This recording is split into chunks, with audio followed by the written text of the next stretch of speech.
जय श्री कृष्णा दोस्तों, आप सबका हमारे चैनल पे हार्दिक स्वागत है।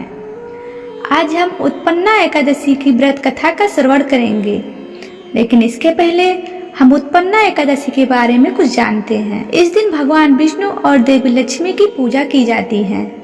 मान्यता है कि इस दिन व्रत रखने वाले से भगवान विष्णु बहुत ही प्रसन्न होते हैं और उनके सभी पापों को नाश करते हैं। इस दिन तुलसी चालीसा का पाठ अवश्य करनी चाहिए। तुलसी के पौधे के सामने घी का दीपक जरूर जलाना चाहिए। माता लक्ष्मी की कृपा आपके परिवार और आपके घर में बनी रहती है और हो सके तो तुलसी जी की परिक्रमा जरूर करनी चाहिए। आइए भक्तों, हम उत्पन्ना एकादशी व्रत कथा का श्रवण करते हैं। सूत जी कहने लगे, हे ऋषियों, इस व्रत का वृतांत और उत्पत्ति प्राचीन काल में भगवान कृष्ण ने अपने परम भक्त युधिष्ठिर से कही थी, वही मैं तुमसे कहता हूँ। एक समय युधिष्ठिर ने भगवान से पूछा कि एकादशी व्रत का किस विधि से किया जाता है और इसका क्या फल प्राप्त होता है। उपवास के दिन जो क्रिया की जाती है आप कृपा करके मुझे बताइए। यह वचन सुनकर श्री कृष्ण कहने लगे, हे युधिष्ठिर, मैं तुमसे एकादशी के व्रत का महत्व कहता हूँ, उसे तुम ध्यान पूर्वक सुनो। सर्वप्रथम हेमंत ऋतु में मार्गशीर्ष कृष्ण एकादशी से इस व्रत का प्रारंभ किया जाता है। दशमी को सायंकाल भोजन के बाद अच्छी प्रकार से दतून करे ताकि अन्न का अंश मुंह में न रह जाए। रात्रि को भोजन कदापि न करे, न अधिक बोले। एकादशी के दिन प्रातः 4 बजे उठकर सबसे पहले व्रत का संकल्प करे। इसके पश्चात शौच आदि से निवृत्त होकर शुद्ध जल से स्नान करे। व्रत करने वाला चोर, पखंडी, पर स्त्रीगामी, निंदक, मिथ्याभाषी अर्थात झूठ बोलने वाला इंसान तथा किसी भी प्रकार के पापी से बात न करे। स्नान के पश्चात धूप, दीप, नैवेद्य आदि 16 चीजों से भगवान का पूजन करे और रात को दीपदान करे। रात्रि में सोना या प्रसंग करना नहीं चाहिए। सारी रात भजन कीर्तन आदि करना चाहिए। जो कुछ पहले जाने अनजाने में पाप हो जाए उनकी क्षमा मांगना चाहिए। धर्मात्मा पुरुषों को कृष्ण और शुक्ल दोनों पक्षों की एकादशियों को समान समझना चाहिए। जो मनुष्य ऊपर लिखी विधि के अनुसार एकादशी का व्रत करता है उसे शंखोद्धार तीर्थ में स्नान करके भगवान के दर्शन करने से जो फल प्राप्त होता है वह एकादशी व्रत के 16वें भाग के भी समान नहीं है।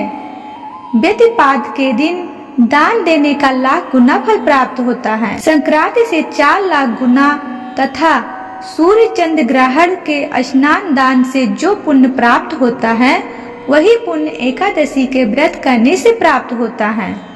अश्वमेघ यज्ञ करने से 100 गुना तथा 1 लाख तपस्वियों को 60 वर्ष तक भोजन कराने से 10 गुना, 10 ब्राह्मणों अथवा 100 ब्रह्मचारियों को भोजन कराने से 1000 गुना पुण्य भूमि दान करने से होता है। उससे 1000 गुना पुण्य कन्यादान से प्राप्त होता है। इससे भी 10 गुना पुण्य विद्यादान करने से होता है। विद्यादान से 10 गुना पुण्य भूखे को भोजन कराने से होता है। अन्नदान के समान इस संसार में कोई ऐसा कार्य नहीं जिससे देवता और पितर दोनों तृप्त हों, परंतु एकादशी के व्रत का पुण्य सबसे अधिक होता है। 1000 यज्ञों से भी अधिक इसका फल होता है। रात्रि को भोजन करने वाले को उपवास का आधा फल प्राप्त होता है और दिन में एक बार भोजन करने वाले को आधा ही फल प्राप्त होता है। जबकि निर्जल व्रत रखने वाले का महात्म्य जो देवता भी वर्णन नहीं कर सकते हैं। युधिष्ठिर कहने लगे, हे भगवान, आपने हजारों यज्ञ और 1 लाख गोदान को भी एकादशी व्रत के बराबर नहीं बताया, तो यह तिथि सब तिथियों से उत्तम कैसे हुई? आप हमें समझाइए और बताइए। भगवान कहने लगे, हे युधिष्ठिर, सतयुग में मुर नामक दैत्य उत्पन्न हुआ। वह बड़ा बलवान और भयानक था। उस प्रचंड दैत्य ने इंद्र, आदित्य, वसु, वायु, अग्नि आदि सभी देवताओं को पराजित करके भगा दिया। तब इंद्र सहित सभी देवताओं ने भयभीत होकर भगवान शिव से सारा वृतांत कहा और बोले, हे कैलाशपति, मूर दैत्य से भयभीत होकर सब देवता मृत लोक से फिर रहे हैं। तब भगवान शिव ने कहा, हे देवताओं, तीनों लोकों के स्वामी, भक्तों के दुखों को नाश करने वाले भगवान विष्णु की शरण में जाओ, वे ही तुम्हारे दुखों को दूर कर सकते हैं। शिव जी के ऐसे वचन सुनकर सभी देवता क्षीर सागर में पहुँचे, जहाँ भगवान को शयन करते देख हाथ जोड़कर उनकी स्तुति करने लगे। हे देवताओं द्वारा स्तुति करने योग्य प्रभु, आपको बारंबार नमस्कार है। देवताओं की रक्षा करने वाले मधुसूदन, आपको नमस्कार है। आप हमारी रक्षा करें। दैत्यों से भयभीत होकर हम सब आपकी शरण में आए हैं। आप इस संसार के कर्ता, माता पिता, उत्पत्ति और पालन करता और संहार करने वाले हैं। सबको शांति प्रदान करने वाले हैं। आकाश और पाताल भी आप ही हैं। सबके पितामह ब्रह्मा, सूर्य, चंद्रमा, अग्नि, सामग्री, होम, आहुति, मंत्र, तंत्र, जप, यजमान, यज्ञ, कर्म, कर्ता, भोक्ता भी आप ही हैं। आप सर्व व्यापक हैं। आपके सिवा तीनों लोकों में चर और अचर कुछ भी नहीं है। हे भगवान, दैत्यों ने हमको जीतकर स्वर्ग से भ्रष्ट कर दिया है और सब देवता इधर उधर भागे भागे फिर रहे हैं। आप उन दैत्यों से हम सबकी रक्षा करें। इंद्र के ऐसे वचन सुनकर भगवान विष्णु कहने लगे, हे इंद्र, ऐसे मायावी दैत्य कौन है जिसने सब देवताओं को जीत लिया है? उनका नाम बताइए। उसमें कितना बल है और किसके आश्रय में है? यह उसका स्थान कहाँ है? यह सब मुझको बताइए। भगवान के ऐसे वचन सुनकर इंद्र बोले, प्राचीन समय में एक नाडी जंग नामक राक्षस था। उसके महापराक्रमी और लोक विख्यात मूर नामक एक पुत्र हुआ। उसकी चंद्रवती नाम की नगरी है। उसी ने सब देवताओं को स्वर्ग से निकालकर वहां अपना अधिकार जमा लिया है। उसने इंद्र, अग्नि, वरुण, यम, वायु, इस चंद्रमा, नैऋत्य आदि सबके स्थान पर अधिकार कर लिया है।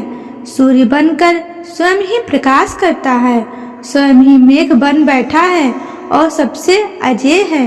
हे असुर निकंदन, उस दुष्ट को मारकर देवताओं को अजय बनाइए। यह वचन सुनकर भगवान ने कहा, हे देवताओं, मैं शीघ्र ही उनका संहार करने आऊंगा। तुम चंद्रावती नगर जाओ। इस प्रकार कहकर भगवान सहित सभी देवताओं ने चंद्रावती नगरी की ओर प्रस्थान किया। उस समय दैत्य मूर सेना सहित युद्ध भूमि में गरज रहा था। उसकी भयानक गर्जना सुनकर सभी देवता भय के मारे चारों दिशाओं में भागने लगे।